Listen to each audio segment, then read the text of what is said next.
orang hebat, Anda harus siap merasakan rasa sakit. Push diri sendiri, memaksa diri sendiri. Apa yang harus saya lakukan? Berserah diri itu bagus, apa itu perlu. Dari impossible jadi Eits, tunggu dulu. Sebelum nonton video lengkapnya, jangan lupa untuk subscribe ya dan klik link di bawah ini. Jangan lupa juga untuk klik tombol loncengnya. Oke? Terima kasih. Selamat menonton. Lahir dari orang tua yang merupakan atlet bulu tangkis, Haryanto Arbi juga mengikuti jejak orang tua dan kedua kakaknya menjadi atlet bulu tangkis Indonesia. Hari memiliki julukan Smash 100 Watt karena pukulan smashnya yang keras ketika bermain.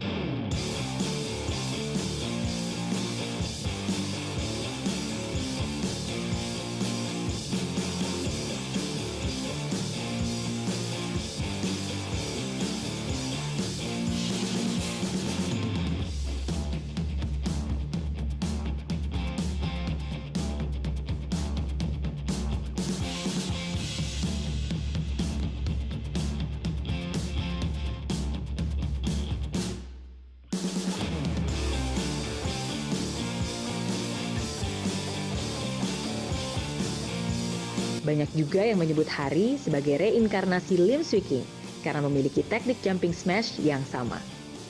Bagi Hari, bulu tangkis adalah profesi yang mampu merubah perekonomian keluarganya.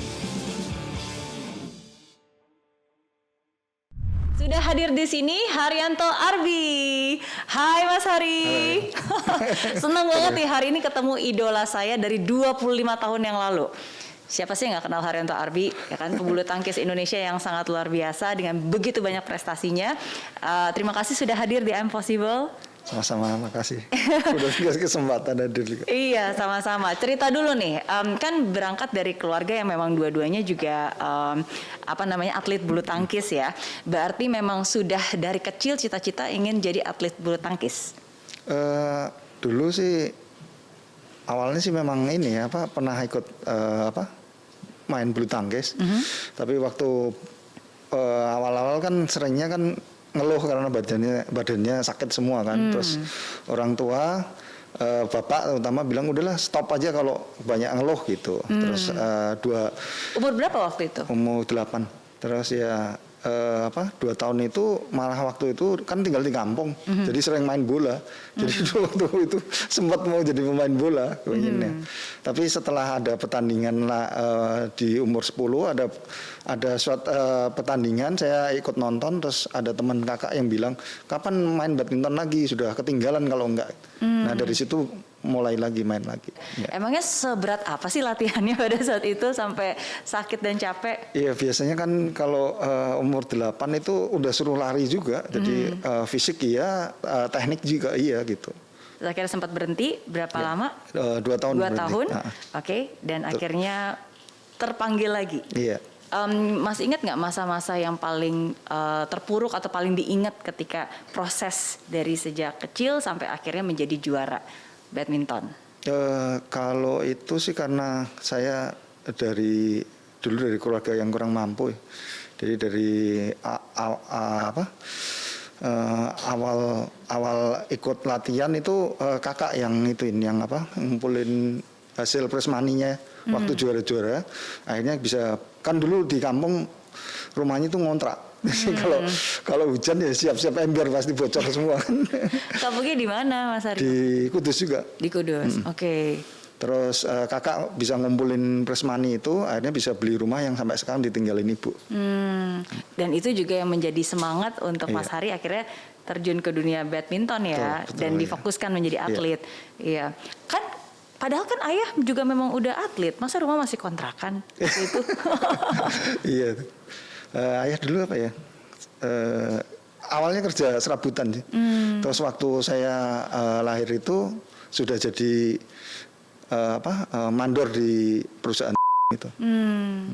Oke. Ya, tapi at least sekarang itu juga membuktikan bahwa sebagai seorang atlet juga bisa berprestasi dan bisa memiliki kehidupan yang baik. Yang jauh lebih baik pastinya ya. Mungkin bisa diceritain lagi nih, berarti kan tadi latihan dari umur 10, sempat berhenti 2 tahun, terus umur 10 mulai latihan lagi. Apa titik baliknya yang akhirnya bisa menjadi juara?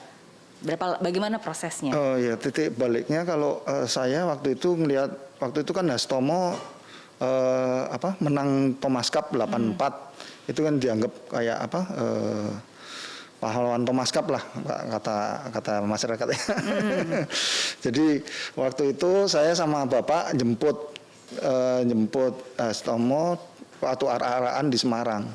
Jadi waktu ngeliat itu bapak saya ngeliat tuh sampai nangis gitu loh, mungkin terharu ya karena anaknya bisa dilulukan gitu. Jadi di situ titik balik saya kalau mau membahagiakan orang tua salah satunya ya harus juara gitu. Oke. Tapi kan dalam proses menjadi juara kan pasti ada kalah-kalahnya kan. Ya. Apa yang menyemangati Mas Hari ketika kalah supaya akhirnya justru itu menjadi bahan untuk bangkit lagi dan menjadi lebih baik lagi? Saya dulu ada waktu itu baca terus dapat dari koran ya bahwa bekerja dan berdoa. Itu yang jadi pegangan saya gitu. Jadi kalau memang belum bisa jadi juara, berarti ada pihak yang kerjanya lebih keras dari saya. Saya yakin itu bahwa semua itu udah ada garis tangannya bahwa Tuhan itu pasti ikut campur tangan di situ. Tapi kan dalam proses untuk menang menjadi juara pasti kan ada kalah-kalahnya juga dong. Nah, gimana cara Mas Hari menyemangati diri ketika kalah? Iya, kalau Tuhan bekerja nih menurut saya ya, itu lawan yang biasanya saya kalah bisa kalah duluan sama yang lain gitu. Jalannya kayak dilancarkan. Dilancarkan gitu. Ya. Oke. Biasanya apa nih persiapan sebelum pertandingan? Karena kan saya percaya biasanya kalau pertandingan kan bukan hanya fisik yang harus disiapkan kan, mental itu juga lebih penting kan. Biasanya sih berdoa pasti ya. Terus biasanya saya kan seringnya nyatet itu kalau pertandingan biasanya kan lawannya kan sama semua. Jadi sering dicatetin ini pemain ini kelebihannya apa, kekurangannya apa, terus saya mesti main kayak apa gitu. Kalau nggak bisa mesti ganti gimana strateginya biasanya gitu. Menganalisa dan mengenali siapa lawan main kita ya. Karena pastinya lawan juga akan menganalisa kayaknya kita juga. Ya. Tapi satu hal yang selalu diingat sama Mas Haryanto Arbi adalah smash 100 watt, iya nggak? Iya, itu gimana tuh term smash 100 watt itu bisa terciptakan dan itu menjadi ciri khas kan? Iya, jadi ceritanya itu dulu kita pertandingan di Malaysia. Ada satu pemain namanya Rashid Siddiq, itu kalau di Malaysia itu susah dikalahkan. Nah, Ardi waktu itu malam kalah, jadi pagi kita ngobrol. Pas sarapan pagi ngobrol dia bilang, smash kamu 5 watt nih, coba nih nanti malam nih 100 watt gitu. Iya. Nah malamnya saya main menang memang gitu loh. Nah pas nggak taunya itu kalau nggak salah ada wartawan di belakang yang dengar, makanya besok pas malamnya saya menang dia tulisnya gitu, smash 100 watt gitu.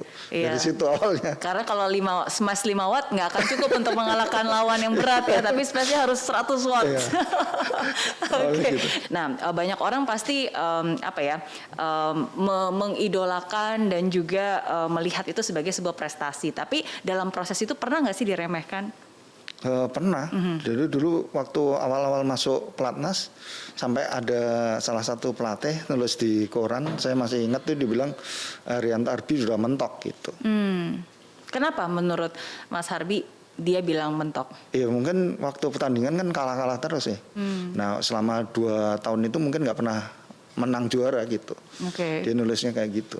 Padahal pada saat itu apakah Mas Harbi merasa memang udah mentok atau apa yang dilakukan untuk akhirnya mengubah? Ya itu saya yakin sekali dengan campur tangan Tuhan. Jadi mungkin kesempatannya belum ada, tapi terus latihan terus lebih keras lagi gitu. Iya luar biasa memang seorang pemenang tuh harus bukan hanya fisiknya tapi sekali lagi mentalnya yang harus diasah dan juga diuji ya. Ada nggak kekalahan yang paling diingat atau paling membuat sedih pada saat itu? Ada 2 sih kalau menurut saya. Yang pertama tuh yang di All England 95 ya. Harusnya kan saya jadi saya juara di 93, 94, 95 itu final. Jadi waktu itu final lawan Paul-Erik Larsen yang sekarang ketua BWF itu. Sebelumnya All England kan setiap bulan Maret kalau dulu. Nah di Januari itu saya ketemu Paul-Erik juga di Korea Open. Saya menang poinnya jauh lah. Dan rekor selama ini saya menang terus sama Paul Eric. Jadi pas di final 95 itu semua tim Indonesia apa siapa sama Ardi yang teman sekamar juga udahlah pasti menang. Ini ya itu. Jadi yang bikin lengah di situ. Jadi saya benar-benar nggak ada persiapan waktu itu. Karena nganggep enteng udah pasti menang nih. Karena sebelum-sebelumnya juga udah menang kan. Iya.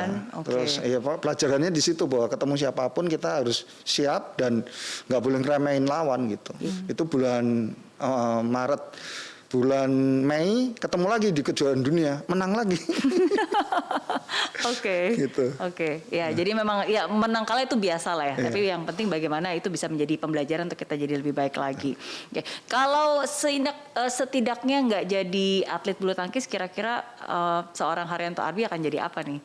Waduh, jadi apa ya? Mungkin jadi ini ya, mandor. Jadi Pabrik mandor.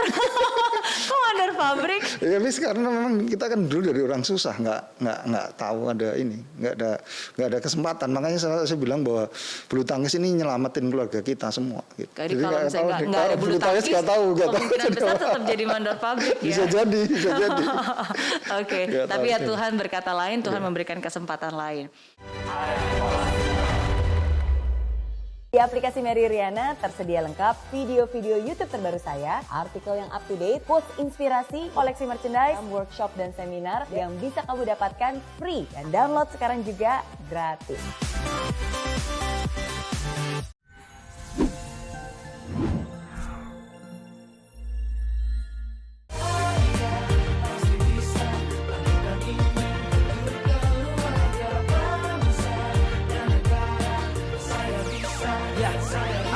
Laksana bumi tanpa hujan, hidup tanpa tujuan, kering dan mati tanpa hijaunya tumbuhan.